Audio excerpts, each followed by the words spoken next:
just telling you about how MedPlus is up 16%, but that's the aberration in the pharma space because a lot of stocks are under pressure this morning. Ekta is here with that list. Ekta, over to you.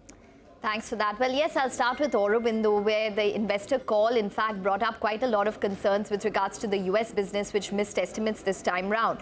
So the oral solids business has seen quite a lot of price competition, according to the management, and they have pushed ahead their guidance for injectables. So they were estimating around $650 to $700 million. Now they're expecting it to only come through in FY25. So that is definitely a disappointment. Interestingly, on the call itself, we had a lot of corporate governance concerns, or rather investor concerns, come up on the corporate governance issues. So Mr. Sarath Reddy, the promoter director who was involved in a recent issue, they said that he was looking after IT and logistics, and his responsibilities will be reallocated. He will now be a non-executive director on the company, and to the best of Aurobindo's knowledge, there is no other director who's involved in the business outside of Aurobindo. Alkem, they've lowered their FY23 margin guidance to 15% from 16% on cost pressures.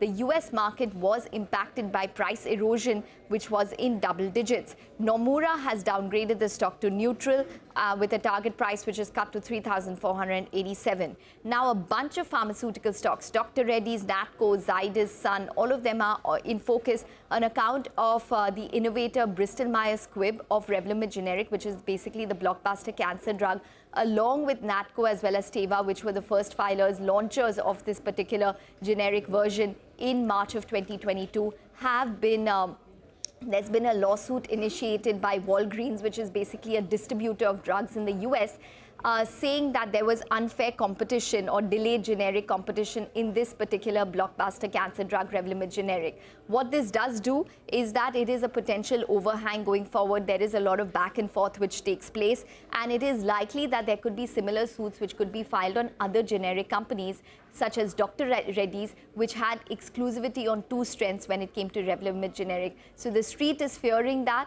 and that's the reason why you're seeing these stocks under pressure, despite the fact that generally the innovator is always in focus, and which would be BMS and Celgene in Revlimid generic. But nonetheless, the overhang continues when it comes to any kind of litigation in the US. All right, stocks are seeing that pressure. Ekta, thank you very much for that. Let's just have Astral, the stock intraday up on. It's seen a huge move already with about just an hour of trade behind us. From the day's low, Astral has bounced almost 7%.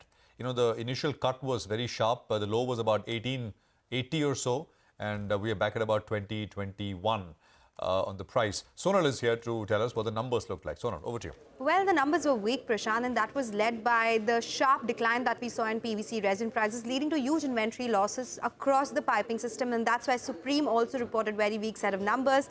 For Astral, overall revenues declined 2.5%. There was an EBITDA decline of 28%, leading to a margin contraction of almost 500 basis points. Profits accordingly were down 48%. Now, in their piping business or the plumbing business, their revenues declined 10.5%. EBITDA also declined, coming in at 112 crore rupees, and margins declined by around 500 basis points here. The other segment that they entered into is paints and adhesives, and even there they saw some amount of pressure. The revenues were up 27%, but EBITDA was absolutely flat for the company, and it was driven by growth in the adhesives business, but the paints business saw some raw material pressures, leading to an operating profit margin decline of 400 basis points. So weak set of numbers, but yes, the stock has recovered because PVC pricing has also improved, and that is something which is making the street positive on this particular sector as well. Okay, well, thanks a lot for that. Just take a look at that, Prashant. I mean, we've been talking about stocks for the last 1 hour. The market is absolutely flat, right? Not doing anything.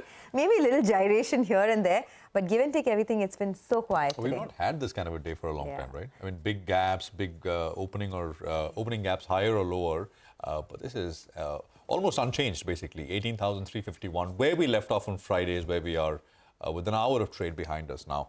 We'll take a quick break here. We have an interesting conversation lined up with Indraneel Sen Gupta of